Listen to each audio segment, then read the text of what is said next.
volunteers across countries, and we are multidisciplinary. I also work for the Department of Environment, Land, Water and Planning in the planning area. So look, before we get started, I'd like to first begin by acknowledging the traditional owners and custodians of the land on which we meet today. I'm on Wurundjeri Woiwurrung land of the Kulin Nation, and I pay my respects to their elders past and present. Okay, thank you everyone. So look, today we're here to talk about climate justice. But what do we mean by climate justice?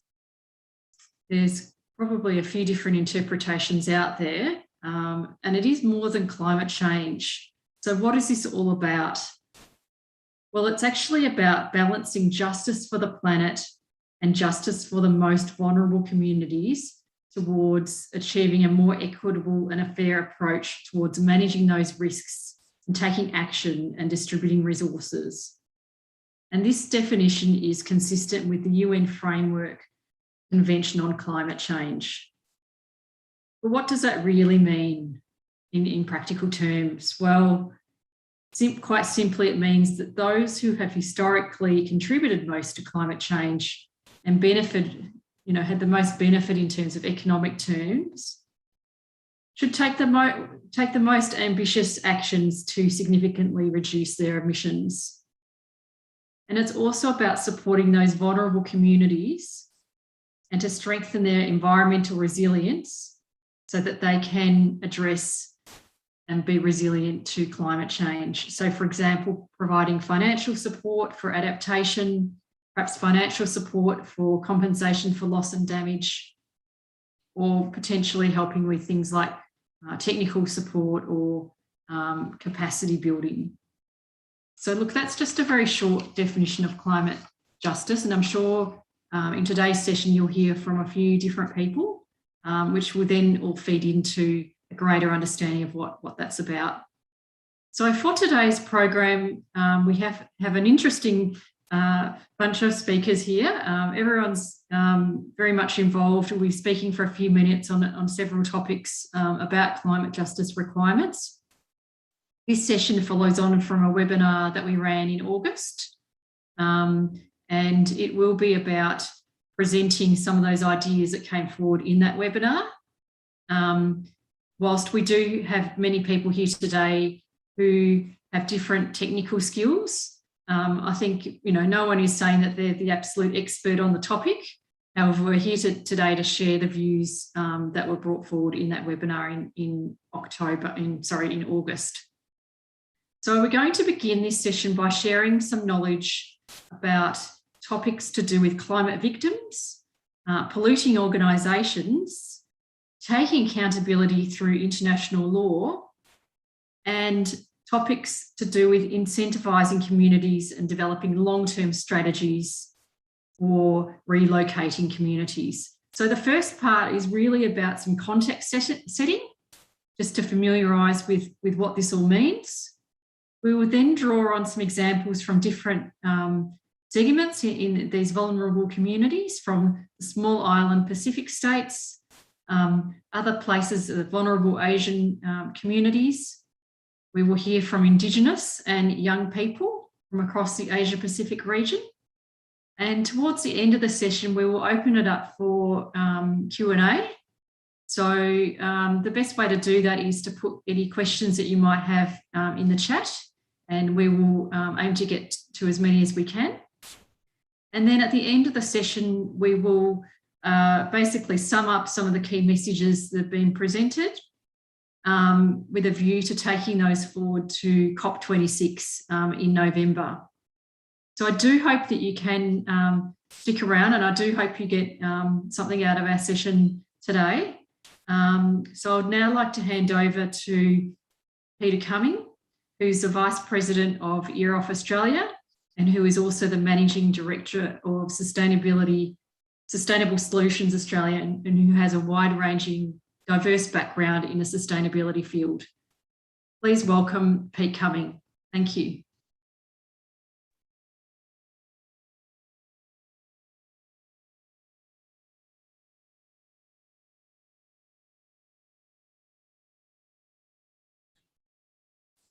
G'day. Hello.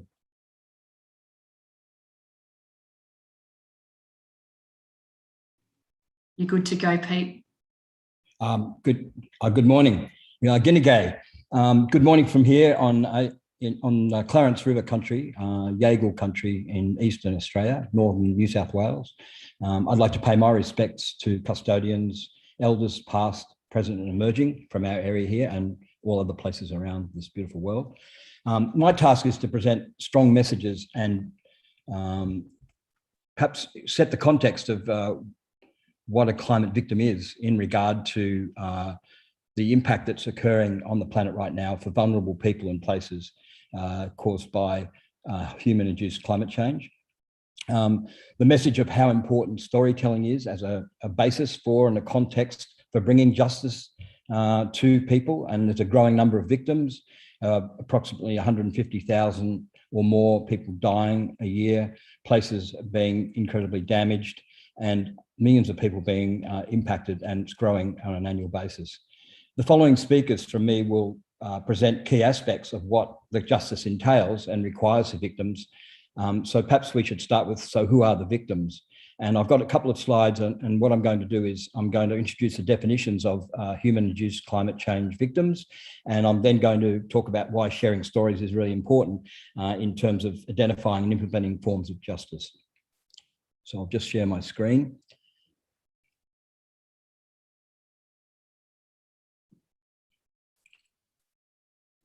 So who are victims of climate change? There are a number of definitions that are starting to form up, and I've chosen three key things I think we should take into consideration when we're listening to the presentations today and taking this further through to COP26. Individuals and groups are gradually victimised by deteriorating climate change-induced conditions rather than something that occurs just as a one-off. And there are also possibly human rights violations, the rights of people's ability to live in a safe environment, a healthy environment. And these are perpetrated by countries, regions, states, corporations through their actions and, of course, their inactions on climate change. This is a key cornerstone of the concept of becoming a victim. The second one is that it's not just peoples, it's vulnerable places and the species of animals, birds, flora, fauna, the ecosystems that are part of those places, and then the peoples who are connected to them. They often contribute little or none to the present situation we're in, and however, they bear the brunt of increasing impacts. And we can think of that in terms of vulnerable coastal communities in the Pacific Islands, where they are not living the lifestyles of the rich in West, and therefore, but at the same time, they are being impacted unfairly by the climate change impacts. The third one is there's a link between two victimizations here. The overexploitation of nature and our intense consumerism, particularly in the West, in the one-third world, has major consequences to ecosystems. And then this provokes the environmental catastrophes and the climate change, which then impacts, again, on Earth in that circular system and the people of it. I think it's really important to hold this understanding of victims in our mind as we proceed through today's session. Now, what I'd like to come to now is the next slide, which is really about why is storytelling very important. And we found from our webinar that there was an underlying feeling that the sharing and recording of stories is necessary so that not only people can connect with each other and share, but also that the world understands what's going on. And also stories, as we know, are the underlying feature of our communities, which maintain traditions and also enable us to move forward. So I'm going to go through 5 key areas which we believe are really important and need to be picked up and worked on so that there are platforms for this to occur. The first one is that stories are about truth-telling and knowledge connected to space and to place. And for cultures to continue in perpetuity, whether they're on their country or not, they need to be able to express that cultural experience and understanding now and for the future, and for future generations to be able to look back and see what has occurred. So this is a very fundamental thing about community living, is to be able to share these stories. So people need to be encouraged not to avoid telling the stories of climate change impacts, particularly as a victim. The second one is being heard helps with healing. We all know what it's like when somebody shares with us and we say, I hear you, and how that person feels heard, that it begins the process of some healing through the distress and trauma and loss that occurs, particularly with people that are being impacted and feel quite alone. So we need to provide platforms for this to occur, both within the communities, externally to the communities, with the wider world. The third one is that in that regard, people need to know that they're not alone, because feeling alone makes it very hard to continue to do anything that you feel might be worthwhile. And feeling alone, that destitute feeling, makes for more further victimization. So the idea is that people sharing stories on platforms, whether it's through portals on the web, whether it's through stories that are written up and catalogued and shared through COP26 and through other forums through the UN and other areas, it allows the world to know what is happening. And then people feel that they're not alone. And they have a chance to connect with other people that are having a similar experience. This, of course, then leads to the fourth one, which is there's an opportunity for an alliance of shared experience. And this alliance encourages collaborative action for an empowered and more effective resilience and adaptation of those peoples, whether they need to move from their lands, whether they need to adapt where they are and forming a stronger resilience, but not losing culture. This is a chance for that shared experience to be built into something that is an empowering platform. And finally, that platform itself and all the work that's being done sharing stories enables cases to be built and a powerful context for recompense. And that recompense should come through unconditional support. That is support that's not connected to, we'll do this for you, but now, post-colonial society, we're going to now draw from you these things. It's rather that this is unconditional support provided. And that could happen through legal redress, where there's courts that require it, through financial and resource-based redress, which could be packages of support. And that support could be for capacity building, for making adaptations, for providing compensation, and particularly in the legal areas to maintain people's rights, rights to country, rights to see country. So these are the matters now that you're going to hear in more detail. The opportunity now to listen to some of the justice requirements. Please remember this concept of the climate victim that has not necessarily added to this situation, that now needs great support. And yet not to be victimized further, but to be empowered through this process. I'd like to now I'd like to hand over to the next speaker, and the next speaker this morning is Kerry McGovern, and I've just got some information. Kerry here is an executive member of EROF International and EROF Australia, and she's also a person who does a lot of work in the Pacific with government in regard to asset and financial and legal administrative arrangements. So I'd like to hand over now to Kerry. Thank you.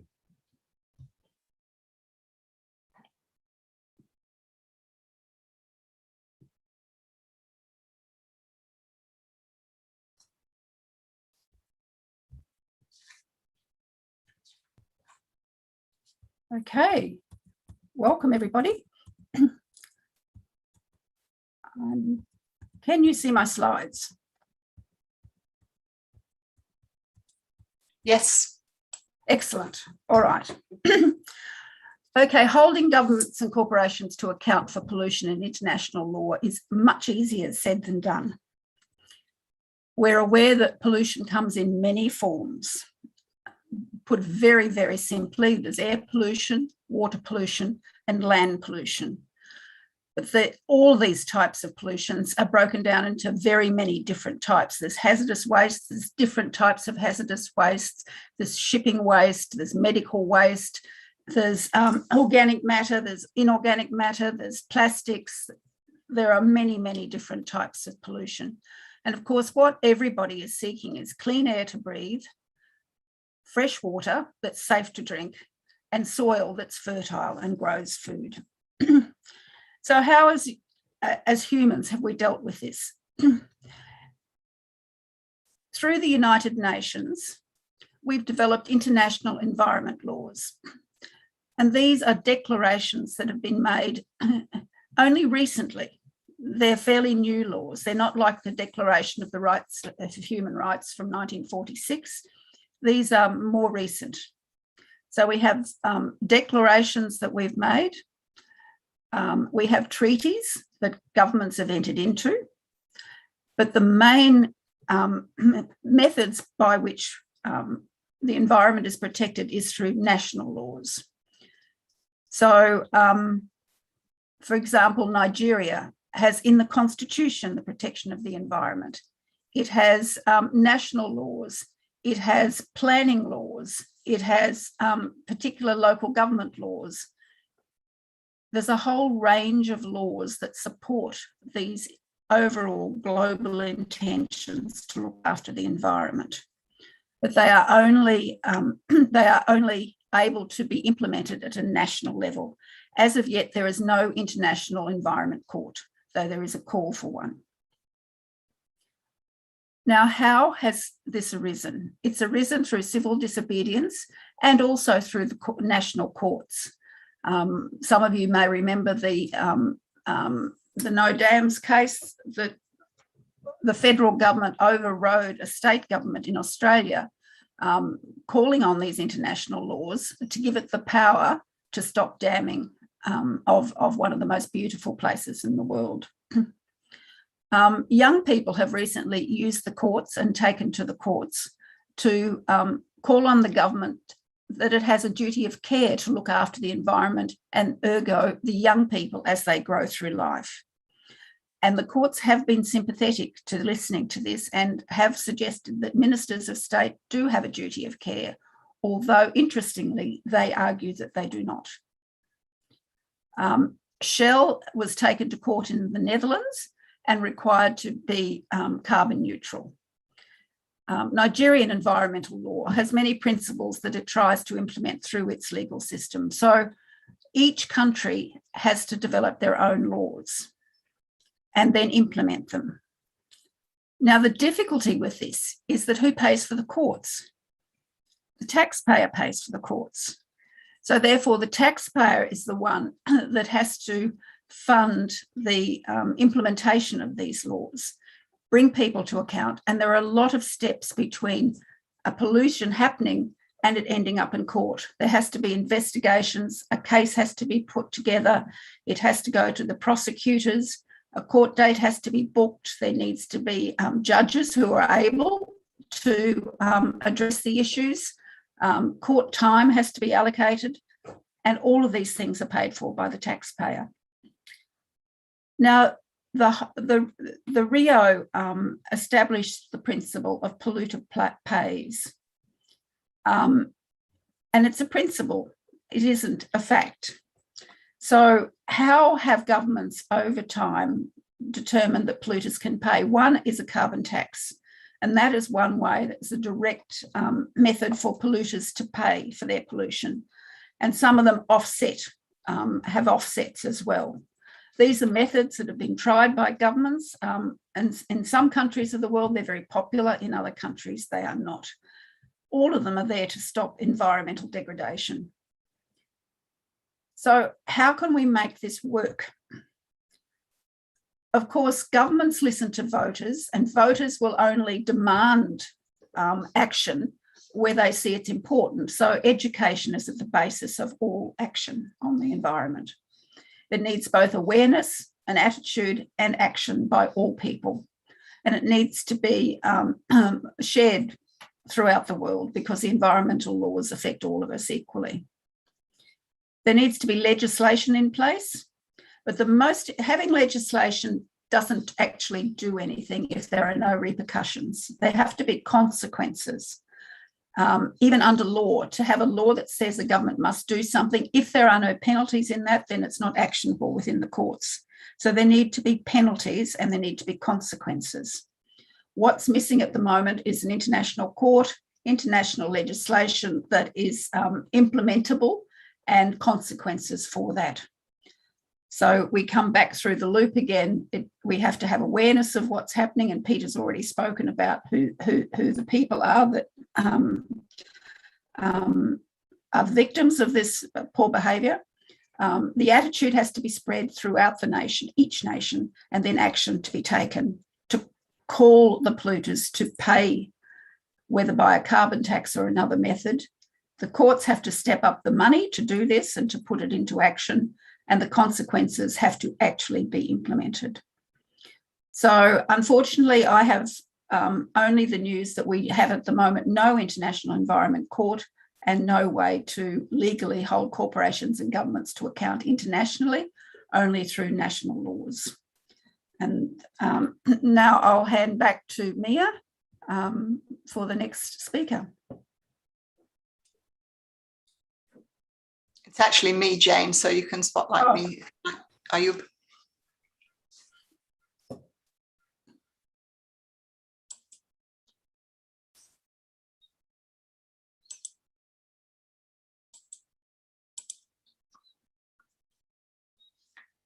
Can you see my screen? Can somebody tell me? Yes, Jane. Thank you. Okay, so I'm going to talk about something that actually is in place, although there's much to be done to improve it. So Kerry mentioned carbon offsetting. I'm Jane Stanley. I'm involved in EROF as well, and I've been doing some work that relates to carbon trading. So I'm just going to explain the current state of play. There is carbon trading that's happening, but it's far from perfect. So I'm just going to very quickly go through what it is, who can sell carbon credits, who wants to buy them, and what are they worth. So carbon credits can be claimed based on what you can prove an activity is doing to reduce emissions. And a carbon credit unit is usually a ton of equivalent carbon dioxide. It has to be calculated in relation to carbon dioxide, but some greenhouse gas emissions are much more powerful than carbon dioxide. So methane is 20 times as damaging as CO2, but it doesn't hang around in the air so long. So it only lasts about 20 years and then it breaks down. Nitrous oxide is 300 times as damaging as CO2, and it hangs around for about 100 years. And nitrous oxide is the nasty that you get from inorganic fertilizers. So there are different sorts of emissions and different ways of calculating how you reduce them. So governments want to buy carbon credits so that they can claim it against their commitments under Paris Agreement.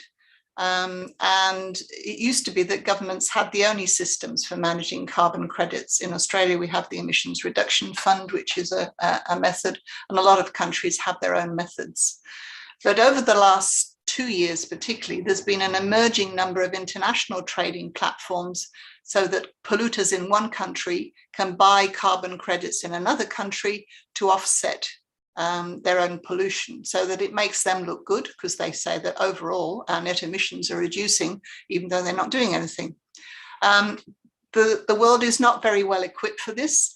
Governments are pretty angry because if that happens, they can't count those emissions against their own particular country's reduction. The other thing that's happened is that claims had to be made by national governments in the past, but now through the international trading mechanism and through some countries changing the rules, farmers and aquaculturists, for example, can claim directly if they can prove that they're sequestering carbon through their own activities. And farmers and aquaculturists and other landholders are the main people who can sequester carbon.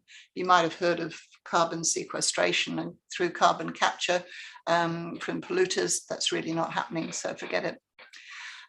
It's very difficult for a single operator to make a claim because there's a whole lot of work to do in proving how much you can reduce emissions and sequester carbon, and then verifying it over time, because you have to lock yourself up for a period of years saying that you're going to sequester carbon in this way. But if you get groups of producers acting together, or there is emergence of some agents who will work on behalf of groups of producers, then that can be cost effective. So that's who can sell it.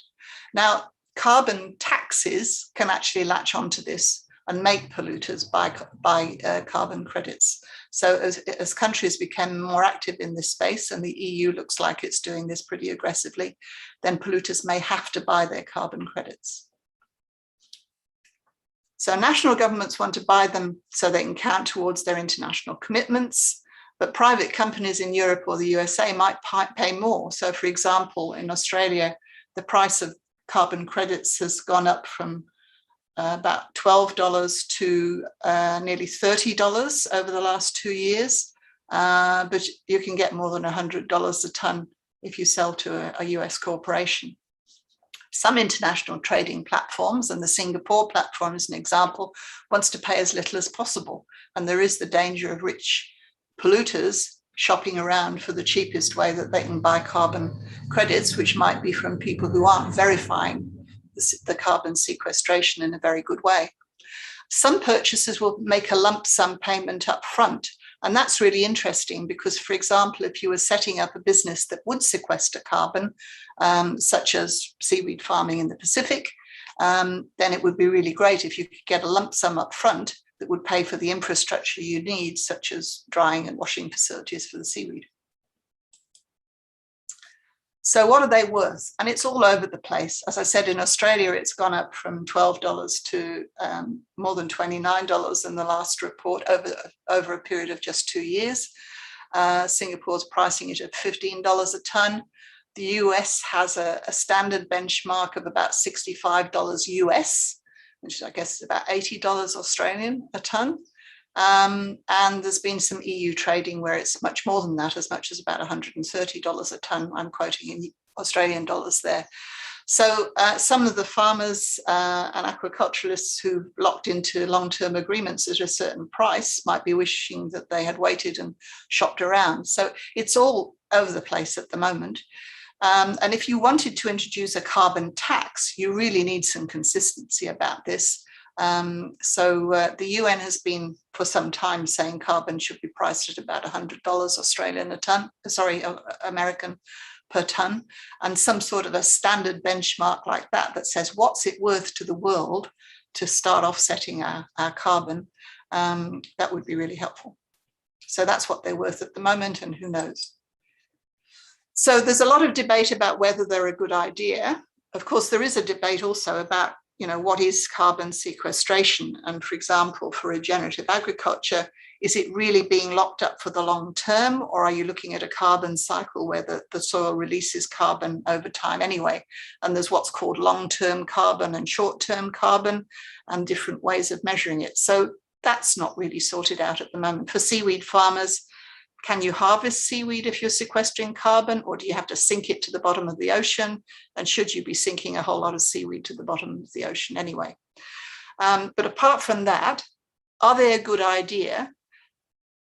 The answer to that has to be yes, because they transfer resources from polluters and polluting countries to regenerative primary producers and developing countries. That's a really good shift, and it's a mechanism that we've got at the moment to apply to climate justice.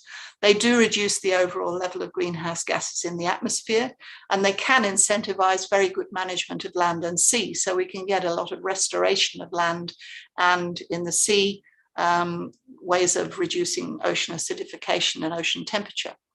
But there is also the danger that it could let polluters off the hook, because it removes the need for them to reduce their own emissions. And basically we need both. We need carbon sequestration, but we also need the polluters to reduce their own emissions.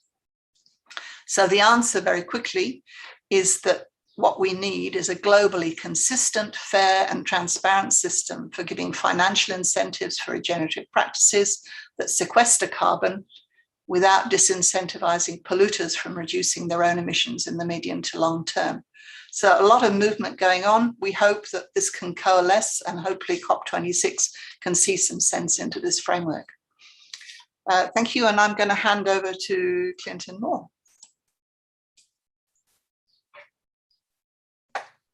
Thank you, Jane, and mercifully my video is working now. Good morning all from Bangkok, Thailand. My name is Clinton. Only about 2 weeks ago, EROF International convened for a webinar on the question of what does climate justice look like, and I had the pleasure of moderating the session on youth voices from Japan, Malaysia, the Pacific and Thailand. Balancing the progressiveness, the wisdom and the energy of those voices with the harsh realities of climate change that we face is never easy, but I was asked today to reflect upon that webinar and to speak with you about a necessary element of long-term climate planning, which is the need to develop long-term strategies for relocation for communities at risk of climate obliteration. So first of all, as Mia touched upon in the introduction, relocation in the context of climate change is internationally recognized. The UNFCCC Cancun Adaptation Framework calls on countries to enact, quote, measures to enhance understanding, coordination, and cooperation with regard to climate-induced displacement, migration, and planned relocation.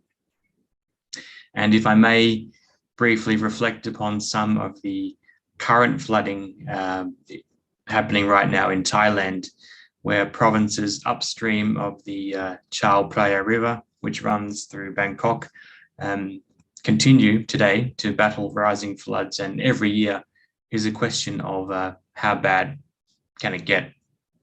So thinking about the headline of this event, Innovate for Cities, you know, the need to adapt and innovate for a mega city like Bangkok, for example, is indeed a question of very existence for the city and indeed the people. I don't have to give any introduction to the struggle for climate justice of many Pacific Island states and communities. Back even 7 years ago in a UNESCAP, ILO and IOM report, climate change and migration issues in the Pacific, 5 hotspots in the Pacific were identified that were likely to become source areas for climate change related migrants.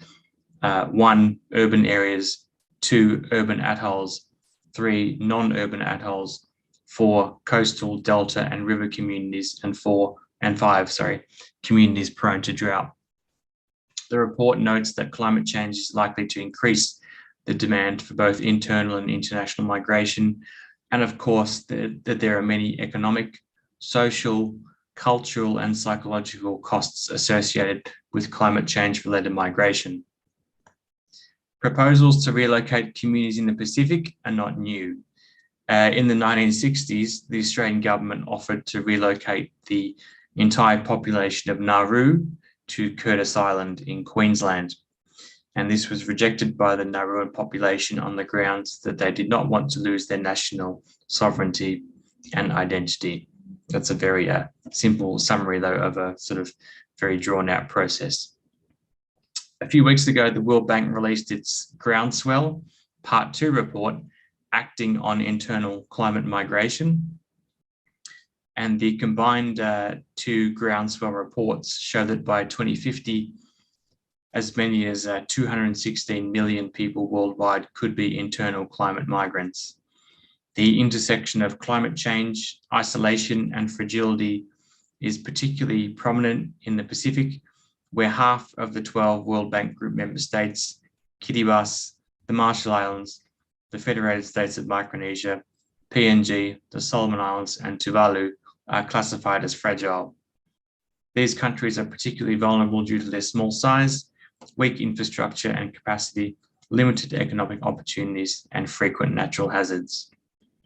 So, what needs to be done to develop long-term strategies for relocation of communities at risk? In addition to strong climate change mitigation and action plans, not built around election cycles, there also needs to be much longer-term planning, and indeed the courage to enact this and to get in and develop real relationships with communities at risk. In-country or even international resettlement solutions may be needed. Vanuatu is one of the first countries to develop a policy on internal displacement from climate change, which includes actions on return and reintegration, local integration and relocation, and integrating mobility into development planning.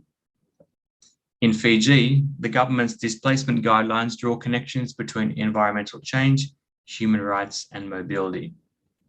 The village of Vuni Dogoloa in Vanuatu was the first community in Fiji to be relocated, moving 2 kilometres inland after years of inundation.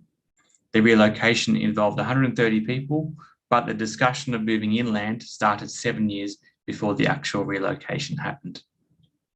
Whilst every attempt should be made to assist communities in retaining their lands, there should be a long-term contingency planning in the event of displacement, potentially funded or made possible by polluting countries.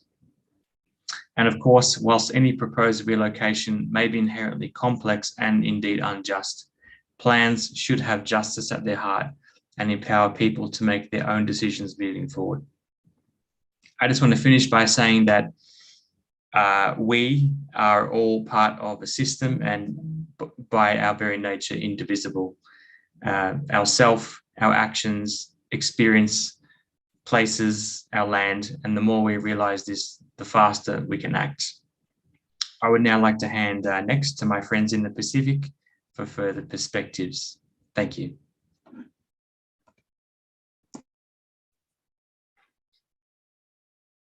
Thank you, Clinton.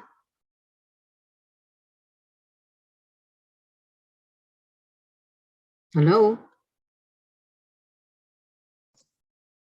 Hi, Bati. We can hear you. Kadabas, I we can hear you. start now. Yes, you can. Yep. Yeah, okay. All right. My name is Kadibais Tawapa and I am from the Pacific. I work with the Commonwealth Local Government Forum, which is based in Fiji. And we have about 10 member countries around the Pacific. What I'm going to talk about this afternoon, is some of the strategies that we think countries in the Pacific need to think about. I want to emphasize here that climate change in the Pacific is real and serious for us. The IPCC report emphasized that climate change is affecting everybody, rich or poor, and every walk of life. It also said that there is still a future that needs to be done properly to reverse the impact of climate change. But for us in the Pacific, we say this is real because we are, because the wells that people used to drink are getting very salty and people cannot find water. They have to find other alternative for drinking. And the rain is becoming unreliable and their water tanks are empty most of the time. And the cyclones, the storms, the tsunamis and drought are getting very strong and are more frequent, destroying many lives, properties and food crops. The IPCC report reconfirms the high confidence of further land and marine warming, ocean acidification, storm surge, inundation, and shoreline retreats going forward. Climate change, particularly regarding sea level rise and tropical cyclones, remains one of the highest priority threats to the Pacific Islands. Despite their low-cost, low-carbon economies, Pacific countries remain highly vulnerable and exposed to the impact of climate change and associated natural disasters. Long-term planning and investment is required, even as other countries accelerate their climate action to attempt to mitigate the most severe impact. There is clear prediction from the IPCC report that if climate change continues at the pace in which it is going, some of the small island states will submerge soon. The changes that we are witnessing in the climate, the destruction and disruption people are facing across the Pacific because of the changes in our climate, means we have to change fast. We need to innovate, to be innovative, to think about new plans, new buildings, and manage our countries well. For over 2 decades, the leaders and people of the Pacific region have been trying to draw the world's attention to the dramatic and adverse effects of climate change on the island countries. There is more effort that needs to be done to save the small island countries. There is no single prescriptions for improving these climate change challenges. There are no quick fix solutions to the effect of climate change. There is no size fits that fit all.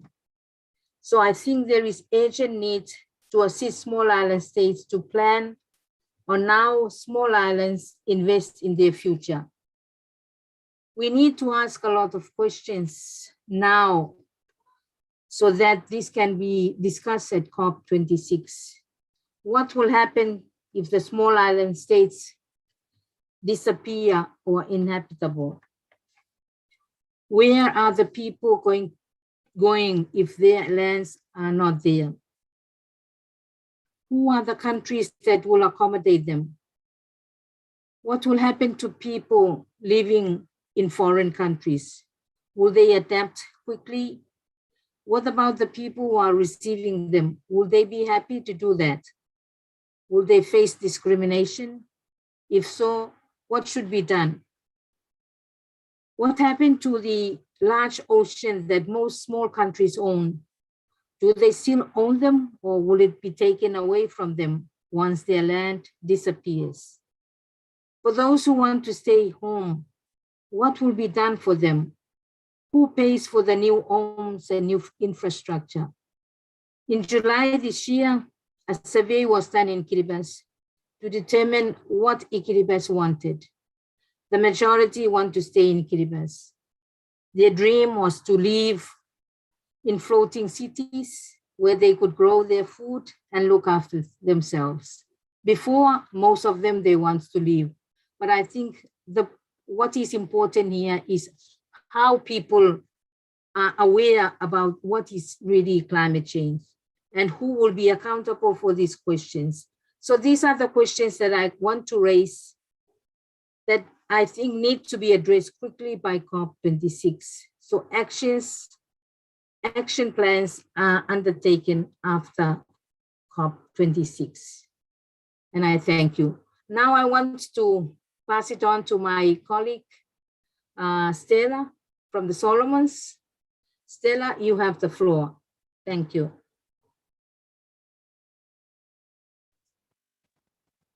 Thank you very much. Can you hear me? Yes, we can hear you, Stella. And we can see you. Thank you. Thank you very much. Firstly, I'd like to just say that I'm talking to you on Waibul country, Widjabul Waibul, which is in the Bundjalung Nation of Northern New South Wales. I want to recognise, respect past and present and future elders, and I feel very fortunate to be here studying and also researching hopefully some future projects for my people who, may I say, is in the recognised category of island states that are currently experiencing extreme problems due to the extreme climate changes. So currently I'm working with our Premier, who is Willie Tuhangenga, and he informs and updates me on what is happening on the ground there. So we are traditional owners of Mungiki, Mungava, and our reef system that we traditionally have had since 26, 27 generations ago. Ngoto Akawa, which,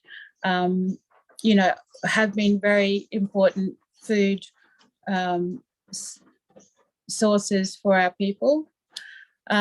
So in my last webinar, just quickly, I just want to recognise and acknowledge the previous speakers, and I have recognised that all that information that was given is incredibly relevant to our people. And I just want to thank you for all that information. So just getting back to what's happening for us, we have currently experienced extreme weathers. So our cyclone seasons are extreme. Our wet seasons have become a lot more extended. So we're experiencing much longer wet seasons. We're experiencing much drier seasons. And a lot of our traditional food crops, taros and panas, and they are not growing, and we are losing our traditional coconut due to one of the beetles that's ravaging the whole South Pacific. So our people are at work to try and find some sort of food source that can be farmed, and we're finding it really hard, really hard. And we're noticing that some of our wildlife are disappearing. So our fruit bats are no longer seen. So the last 2 months they have completely disappeared. So in order for us to carry on as a people, we are looking at ways to adapt and find new foods that we can grow. Our housing is inadequate for our extreme cyclone seasons, and water storage is a problem because we are a coral atoll, our 2 islands, and we don't have a river system. So capturing fresh water is very difficult because our water is brackish, which is, inadequate for us to live on. So capturing water is now an issue for us. So we are looking at ways that we can store water. We really do need quite a lot of help as far as, just our basic needs. So at present, we would like to ask for help. And even though on a much larger level, the Solomon Island government does help, we really need help in terms of expert advice in order for us to, go with the changes. There's so much out there that we are not aware of. And I'm sure that after this session, after these, the climate justice session, we'll actually learn a lot more. So like Kiribati said in her statements, we are all experiencing the extreme day-to-day living because of our current climate crisis. So as a representative of my people from the Southern Solomon Islands, we desperately need help. And, this platform, I'm really hoping that we can find some solutions and partnerships. That's where I'm coming from. And I thank you very much for this opportunity to speak on my people's behalf. So I will now hand over to Nithi Nasajarai, and I wanted to thank you everyone for this opportunity and recognise that previous speakers have been very informative, and I thank you very much again for the opportunity. Thank you very much, Sandy, for those for the powerful messages, and for I hope you get the kind of support you're looking for. Good morning, everyone. Good morning, everyone. Greetings from Kuala Lumpur, Malaysia. I am Nithi Nasajarai, and I'm the Director and Regional Coordinator of Climate Action Network Southeast Asia and President of the Environmental Protection Society Malaysia. When Eurof had its webinar last month, I moderated the session on coastal and inland communities. And based on that session, 2 resolutions have been proposed, and they are on just transition and nature-based solutions. And I will go briefly through both of them Now, with regard to just transition, it may be best to illustrate what just transition is with a description. Currently, a top of mind action point worldwide to raise climate ambition is to call for shutting down of coal-fired power plants and shutting down of coal mines. Yet, when we advocate for that, how concerned are we that there are hundreds to thousands of people linked to these coal mines whose jobs and livelihoods will be affected? Those affected begin with workers employed in these mines, in the mines and their households. Those affected also extend to communities and other stakeholders in the coal mining regions, a far larger population than just the workers. Their economic survival depends on providing goods and services to these mines and workers. Hence, just transition is about recognizing the importance of the impact of climate change on people.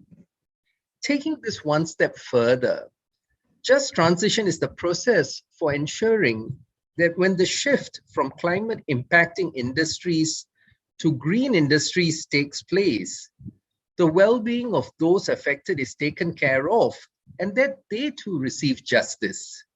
It is about leaving no one behind. In the coal mine example, it includes, just transition includes being proactive in anticipating the transition, the change which is coming on the horizon, providing training on reskilling and upskilling for workers so that they can fit into other sectors with the most demand for workers, and even developing early retirement packages for some who may not be able to move on to other sectors. For communities affected by a potential mine closure, it involves consulting and engaging with them to identify other potential sources of alternative and more sustainable livelihoods. Just transition is related to climate change in that the benefits of addressing climate change and having a climate resilient future should be shared equally across society. And in particular, no one group should suffer the adverse effects of transition and aggravate the current situation where the most vulnerable communities, as Mia said in the opening, who have contributed least to climate change are the ones suffering the greatest impacts. And herein lies the link between just transition with coastal and inland communities. By transitioning away from fossil fuels in the energy sector and transitioning away from carbon-intensive activities in other sectors in a just manner, carbon emissions will be reduced. And as a result, the pressure on these communities from potential future impacts of climate change caused by others' actions is lessened. The fundamentals of just transition based on Asian Development Bank guidelines are inclusive consultation and social cohesion, identification of opportunities to progress to a more resilient society, coherent policies across various sectors, gender equality policies, availability of decent jobs, support for those affected by the transition, and fostering international cooperation. I would like to say that Climate Action Network Southeast Asia, as part of a global consortium, is privileged to be involved with all these elements in a just transition project in 2 active coal mining regions in East Kalimantan and South Sumatra in Indonesia. It will start in February next year and go on for 4 years. We completed the 6-month scoping study in September this year. So I'm familiar with these issues. So where do we go from here? Just transition is institutionalized in the Paris Agreement in the preamble, and which, with regard to the Paris Agreement, all our governments have ratified and endorsed it. Based on this endorsement, we, as civil society and professionals, have to ensure our governments are proactive and develop a policy on just transition away from fossil fuels, with the critical element of multi-stakeholder involvement, engagement, and consultation prior to coming up with a policy It cannot be top-down. This scenario planning is important as it will help all stakeholders understand what initiatives are being introduced, as well as what still needs to be done in order to transition towards climate neutral and sustainable regional economies in Southeast Asia. Given the scale and urgency of the climate crisis, a just transition requires that we increase our ambitions from incremental reform to transformational change. I like to conclude with a hopeful quote from the Deputy Speaker of the House of Representatives, Philippines, and three-time Senator Lauren Lagada. She was speaking at the Just Transition Forum in Asia on September 9, organized by Friedrich Ebert Stiftung, a German foundation, and CANSEA. This is her quote: "The transition to renewables is not a sacrifice, it is an opportunity. An opportunity for more jobs, for cleaner air, for healthier communities, for a truly inclusive, sustainable, resilient development."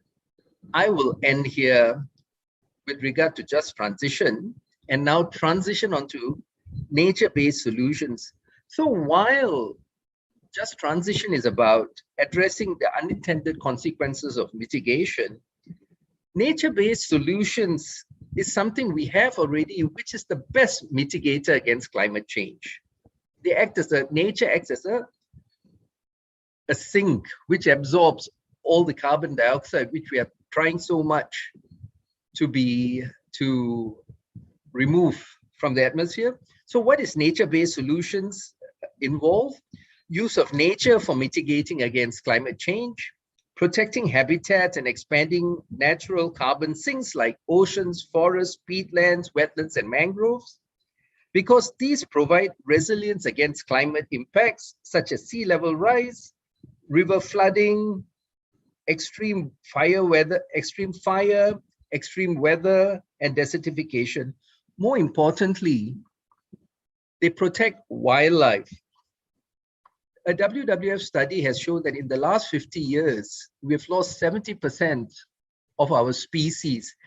And referring back to peat, they are the first level of victims from human-based activities, a real tragedy.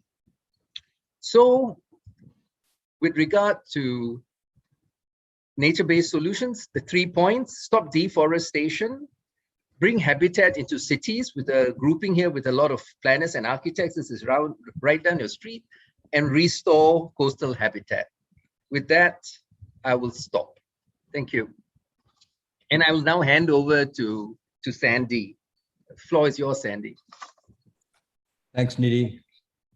Thank you, Niti. Thank you for that. Can everybody hear me? Hello? Yes, we can, Yep. Sandy. Yes, lovely. Yeah. Hello, everybody. I'm an EROF member, and I was privileged to participate in the climate justice webinar a few weeks ago. I just also would like to acknowledge the brilliant, fantastic presentations that have been already said and mentioned. So feeling quite inspired. As per the protocol, I'm a Kalkadoon now, an Ndjirrindali woman. I sit on the unceded lands of the Gimoy, Woolabara, Yidinji and Yirraganji nations in the Cairns region. It's very hot here today, but we will just still keep soldiering on. I'm going to be talking today about ensuring that formal agreements with Indigenous communities for temporary use of their lands or seas includes restoration plans that address climate change. So in regards to formal agreements, I'm just going to shine a light on an Indigenous land use agreement. Obviously, our traditional owners, representatives on country in Australia are very familiar with ILUAs, along with government departments and other agencies and other stakeholders. But for the benefit of the audience listening in today, I'll just explain a little bit more about what an Indigenous land use agreement is. And it could be an agreement that we could be considering in terms of responding to this particular recommendation or resolution. So an ILUA is really a voluntary agreement between native title parties and other peoples or bodies about the use and management of areas of land and or waters. An ILUA can be made over areas where native title has been determined to exist in at least part of the area, a native title claim has been made, and no native title has been made. So in terms of the Native Title Act and the legislation that was formally came into being, that was approximately 30 years ago. And so since that time, over many years, different traditional owner groups have negotiated these ILUAs. So these ILUAs, they can actually cover a wide range of different types of purposes, and they can usually be developed to allow future acts to be implemented on country. They can also validate future acts. They can also deal with native title or compensation applications. They can also, it can be a way in which native title and other rights and interests will be exercised, also to do with compensation and the provision of framework for making other agreements about matters relating to native title. So it does take quite a long time to develop ILUAs, just like the native title process in our country. It also is very arduous and very lengthy. But in terms of considering how an ILUA could be used in the context of responding to climate change and climate change mitigation, that could be a tool that we could actually be addressing. Also, we have other agreements such as Reconciliation Action Plans or RAPs, which may also incorporate these communities, if they want to, under a RAP to work in partnership with other stakeholders to respond to climate change. Also, memorandums of understandings. And then with the Clean Energy Regulator, there is the potential to develop in partnership emission trading agreements. So we do have a number of different agreements that could be contextualized. But I think underpinning any agreement that's going to give particularly Aboriginal and Torres Strait Islander people in their communities or First Nations community in Australia, the credibility and the weight to actually become a game changer. I think it all has to be underpinned by understanding and recognising that we have rights as traditional owners. We didn't. We sit on unceded sovereignty lands, and we also need to exercise those instruments that already exist within the United Nations. I'd like to just bring it to your attention, and some of you might actually remember, but in 2019, Torres Strait Islander elders and their communities lodged a landmark case with the United Nations Human Rights Committee in 2019. This case was to actually challenge or to really make the Australian government accountable. And the case was about ensuring or making them accountable for violation of human rights by not adequately reducing greenhouse emissions or helping Torres Strait Islander peoples to adapt to changing conditions. Unfortunately, in 2019, whilst everybody was certainly very hopeful that that case will get up, unfortunately it didn't, because the Australian government used the reasoning or their defence was they could not be singled out and held responsible because climate change is a global problem.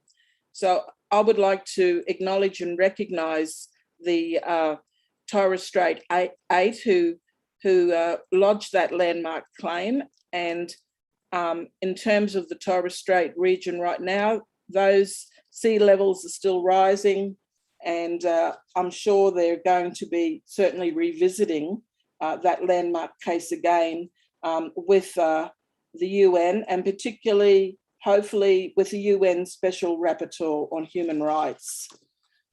So in regards to thinking about what we're being confronted with around climate change right across Australia, when we had our National First Peoples Gathering on climate change here in Cairns in June, and we will be talking more to this report on Thursday, so please tune back in on Thursday at 2:30 for our First Nations plenary session.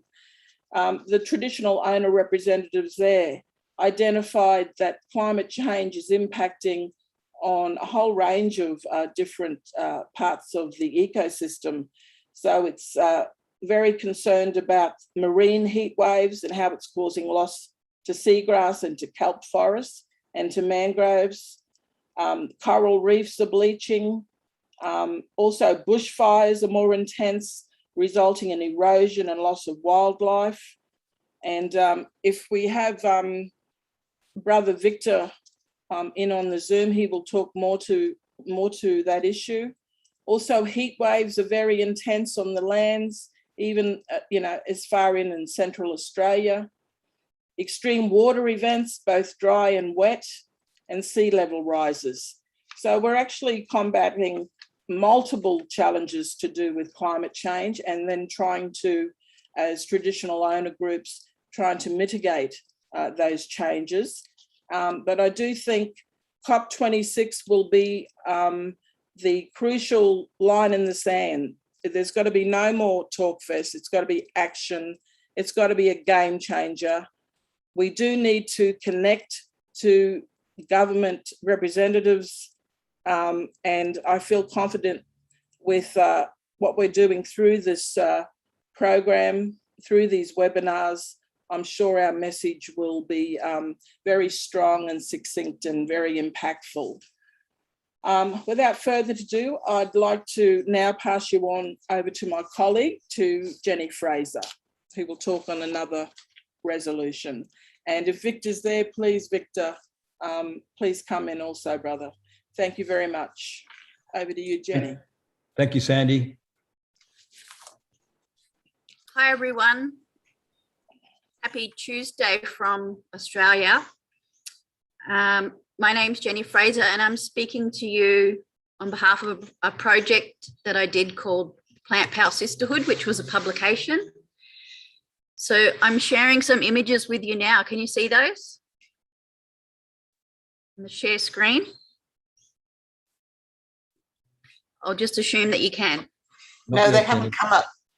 Okay, all right. Try again, Jenny. Okay, sorry. You've got time. Oh yeah, sorry, I didn't press share screen again. Okay. That helps, doesn't it? So the Plant Power Sisterhood is a publication that includes a number of countries represented: Australia, New Zealand, Hawaii, Guam, Vanuatu, and others as well. And so it's a creative response because on a personal level, I want to see more women representing cultural practices that we had in ancient times. And I know that these kind of publications are really difficult to get because I look all the time. So my name is Jenny Fraser, and I am Yugambeh Bundjalung, and I come to you from Bundjalung country today as well. And it is really cold today. So 2 days ago, it was baking hot, and we've had a low of rain come over the area in the past 24 hours. So now it's freezing cold again. So we're back to winter in October. So I'm just going to read to you today a creative response, and it's called Plant Power, and it's from the Plant Power Sisterhood publication. So it says, this is the third millennium, and we are now redefining revolution. This realm needs more power to the plants, driven by a humanist revolution. The plant revolution doesn't have to be about bloodshed or slavery or about claiming the mountains for foraging. We can fight if we are forced to, but the intent of the plant revolution is power for the peaceful. We always need plant revolution for healing ourselves, minds, hearts, and spirits, because plant power can be stronger than the paramilitary and will not give up. We need to be weapons of mass reforestation, warriors of home gardening, a movement of plant nurture. It is still not enough just to change the system. We need to change our life choices. We have to redesign our societies to be plant-friendly again.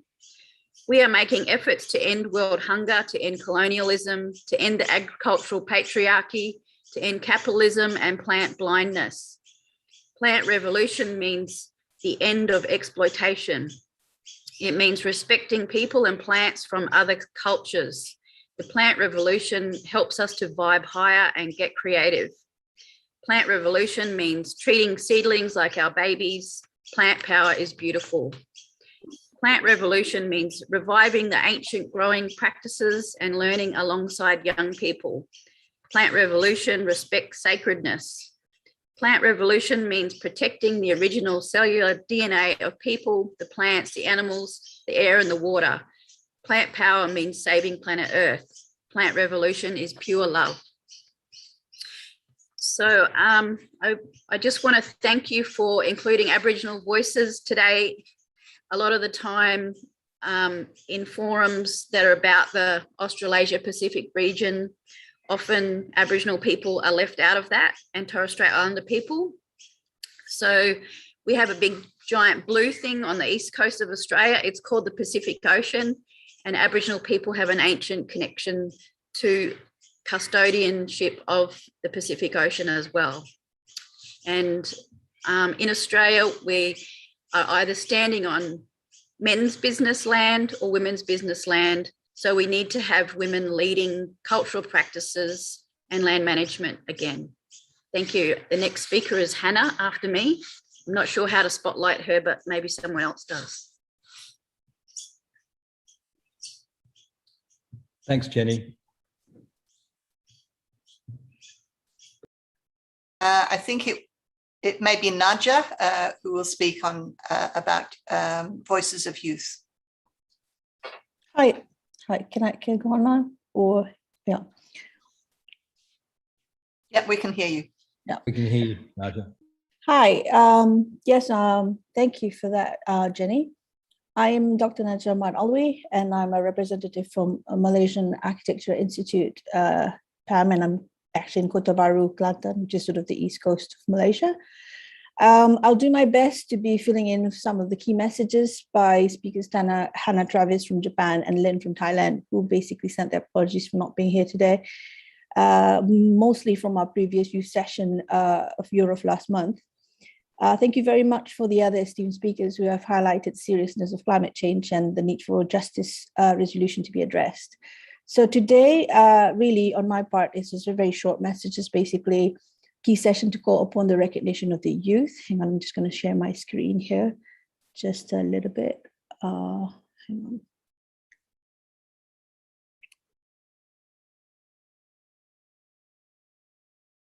That's all right.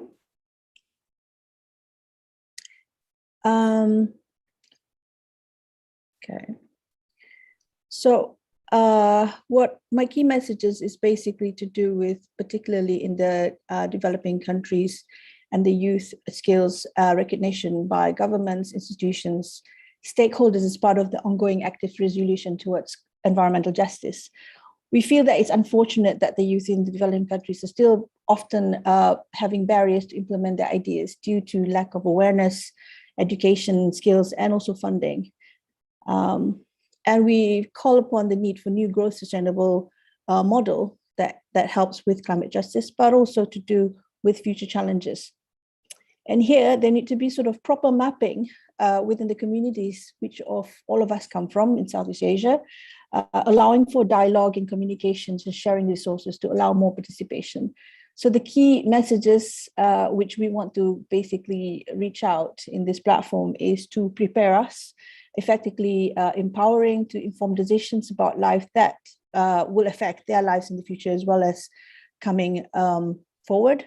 To support us to be basically having customized services, network of supportive relationships that can meet the needs of current and also promote healthy transition towards adulthood and professionalism.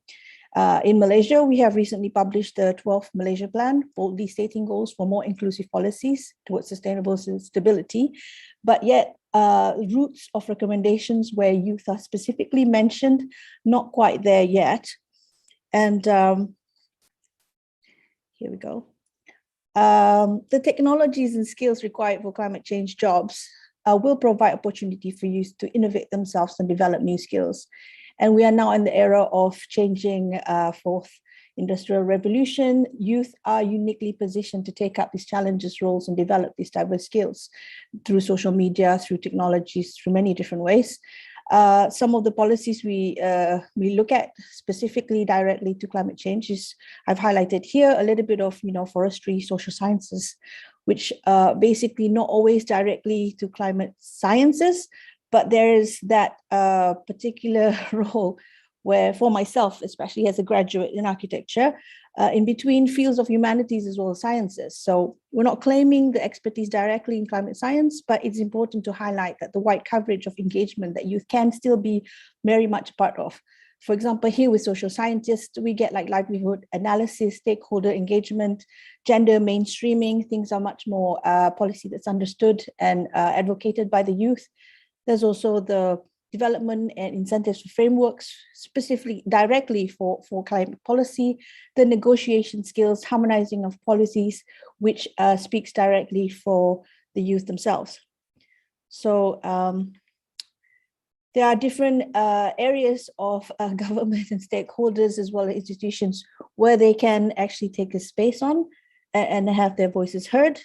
And mainly the main message is to be part of the negotiations that do come to speak of their coming future. And I think we want to emphasize again on the significance of the youth as custodians. And we hope that this message goes across all countries to prioritize the developing skills of the young people in mitigating these impacts. I think that is basically from me at the moment. I hope that goes quite strongly. And shall I pass it back to, is it Jenny at the moment? To Peter, I think. Peter, okay, right. Or, I'm not quite sure how to or you do could that. pass back to me. Yeah. Yeah, okay, Both I'll of do us. that then. To Mia and Pete. So look, now we're going to open up to, I know we're running pretty close to time, but if people have any questions that they want to put in the chat, we'd be very interested to assist you.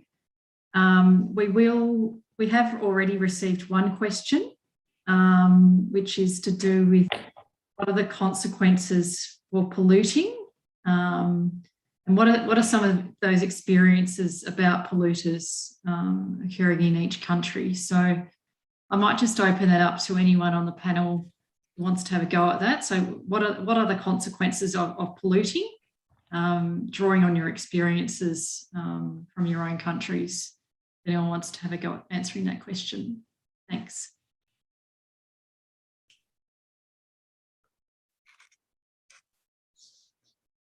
Maybe even from an international law perspective. Kerry, if you wanted to make any comments. I can talk about carbon credits if you like. So some of the international polluters are very keen to buy carbon credits because it can make them look good, and there's an increasing demand for consumers for zero carbon products. So that's incentivizing it, as well as shareholder movements at meetings of corporations. But a lot of it can be pretty misleading. So, if you buy carbon credits from a source where they're not verifying their carbon very well, then it could be pretend credits, not real credits. And that's one of the reasons why the UN or some sort of global network needs to agree on what are real carbon credits, what are they really worth, so that we have some proper accounting. So that's just from a carbon trading point of view. Thanks, Jane. Would anybody else like to add to that question? I've just added in the chat a recent statement by the United Nations General Assembly on the pollution in the military, because under all the agreements so far, the military have been excluded. So the United Nations has now put out a statement saying that countries that allow armed conflict in their cities need to clean up after themselves. So the use of explosive weapons in populated areas generates millions of tonnes of debris, and so that's contaminating soil and groundwater. So that's another side, that the military actually are one of the biggest polluters in the world, and they've been excluded so far. But the Marshall Islands should be mounting a good case. Yes. Excellent. Very interesting, Kerry. Look, I'm not sure whether we've got any more questions in the chat. So what I'm planning to do perhaps is to just try and sum up some of the things that we've talked about this morning or this afternoon, wherever you are in the world, or even in the evening. So I'm just going to let you know some of the key messages that I've heard, and then if anyone else wants to contribute to that in the time that we've got, we can do so. So let's talk about resolutions, and let's talk about what are some of the key messages that we want to take forward to COP. Like to begin with, you know, we talked about the need to better recognise climate victims, and particularly those vulnerable groups. So better recognising the rights of Indigenous traditional owners of the land, the women and youth, and to recognise this connection between climate victims and place in nature. And Peter's going to say something in a moment. I'll just quickly run through these points, Pete, if that's okay, and then hand to you. Or would you like to say something now? Sorry. No, that's fine, Mayor. I'll just follow up with anything that I think that you haven't. All right. You're going Sorry. very well. We're kind of messaging each other at the same time. So really important to connect people and place in nature, and understand what that means, and to really understand those stories and truth telling that sit behind all of this. Because look, people have lived on the land for you know, millions of years, and there's a lot that we can learn about how we work with nature and how we go through the cycles of land, and how climate change works with that. We also need to strengthen our implementation mechanisms. We need to understand, with these new international laws, what are the consequences of those laws? What are some of the other ways that we might be able to implement them through existing structures, such as through native title agreements and RAP agreements, for example? We need to find a globally consistent framework and transparent system for carbon trading. And Jane spoke to some examples there in terms of how, you know, we can perhaps give effect to that. But we also need to find more innovation in finding solutions for those affected, and consider the long-term planning and undertake long-term planning for those most at risk. We need to acknowledge that there are groups who are particularly affected, and we talked about the smaller island states and regional Australia and communities in Asia. We talked about this being really real. It's not just a figment of imagination. These are people and places that are affected today and will continue to be affected. They're experiencing extreme weather events as a result of the climate change, including bushfires, effects on the marine environment, cyclones, and a lot of heat waves across land. And we need action. We need to stop talking about all of this, and we need to take real action for COP26. So we need to look at consequences more broadly, and we need to focus on providing that well-being for all, and it not just being about people, but also plants, and nature. So, you know, power to nature is one of the key messages, and let's find some just transitions. So I might just leave it there in terms of, you know, what I sort of personally heard this morning for myself, and open it up to Pete and anyone else that wants to add to that. Thank you. Thanks, Mia. I believe you've just encompassed so well everything that was spoken about this morning. And I think the thing to add to that probably is, as we move forward, there's the aging process and the power of youth, the importance of youth being actively involved right now at all levels, from primary right through to secondary and beyond tertiary. Young people that are out in the community now as young leaders. There's a definite need for their skills and their leadership to be encouraged. And so there's a transition to people who have experienced this right from the beginning of their life, rather than something that we've seen happen over time. The other thing is that, as you're saying, collaborative action and action planning is critical. The power of the collective thinking and collective action is necessary right now.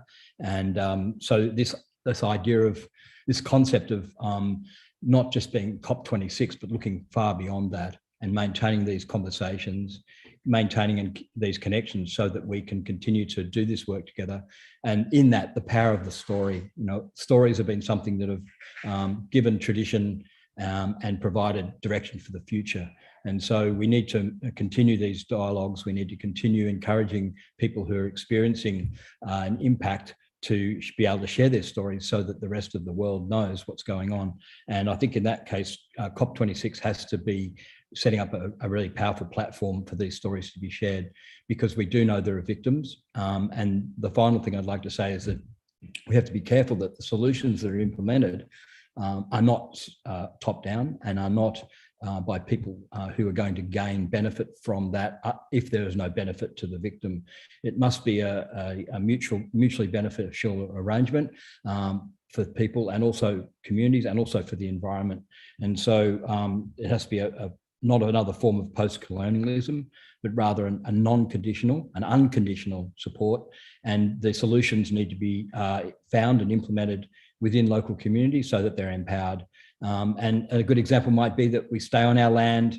We no longer live on land, we live on the ocean above the land. And we farm and we stay here and we have our rights to sea, and we stay connected to country, and we have a place in our story where we live still remains. And so humans are quite adaptable, and so we need to encourage this adaptation at the local level. So thanks, Mia, and I'm open to anybody else who'd like to say something before we close. Can I just say something before we close? We should highlight the ongoing discussion in the sessions coming up. So we have a session in about half an hour, I think that's right, Kerry, that's looking at waste to energy in a circular economy. Tomorrow morning, Australian time, we have a session on regenerative agriculture and aquaculture. And on Thursday, Australian time at 2, where we've got the awarding of prizes for a children's art competition. So that's giving voice to younger children through art. So we're trying to bring their voices forward as well. And as Sandy mentioned, there's a plenary session for First Nations people at 2:30 AESD. So I just wanted to get that in before we close, which I think is imminent. Thanks, Mia. Thanks, Jane. You beat me to quickly, it. Yes, Mia, thanks. can I quickly say something? Yes, Sandy, yes, go ahead. Thank you, Peter. Just in terms of storytelling and using that as a very effective platform, as I mentioned at the previous webinar that we talked about around climate justice, as Jenny and Victor and other people that have been involved here, we're part of the Cairns Tropical Writers Festival. So we certainly want to open up and invite and extend an invitation to people who are listening to consider either participating in storytelling Zoom meetings, or actually, if possible, come to Cairns in August next year to sit and listen and engage with all of our traditional owners that will also be attending the festival to talk about climate change on country, to actually get to listen and appreciate what the Sunrise people, the Eastern Guuga Yalji people that have just been handed back the Daintree rainforest. So there's some marvellous opportunities to actually engage with local traditional owners and to share stories. And I do agree with Peter to connect to people is through, you know, the art of effective, evocative storytelling. And I think climate change, we're right close to that tipping point. We've got to make this COP26. It's got to be so powerful and impactful, and it's got to connect to the people that have that influence to actually make the changes. So thank you, everybody. I'm going to go and have something tropical now and cold. Thank you. Thank you, Sandy. Thanks. Before you go, can we just get a group photo? Can Jane, Terry and Stella turn your cameras on? I might just say goodbye to everybody online today, to thank you all for attending our session. We do hope you got something out of the session. We've all heard some really powerful messages from all the speakers, and I want to thank all the speakers who came today. And so we'll say goodbye to the live audience, and for those remaining, we'll take a quick photo. Bye, everyone. Thank Thanks, you, Mia. Yeah. Bye. Well done, everybody. Thank you very much. Mia.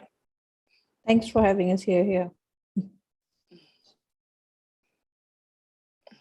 It's photo done. Thanks, everyone. All Take done? care. Okay. Thanks, Thanks, Alicia. Thank you, everyone. Thanks. Bye. Bye. Hi, everyone. Thank you. Thanks, Bye. Bye. Thanks, Ayub, for tech support. See you later. Thank you. Good.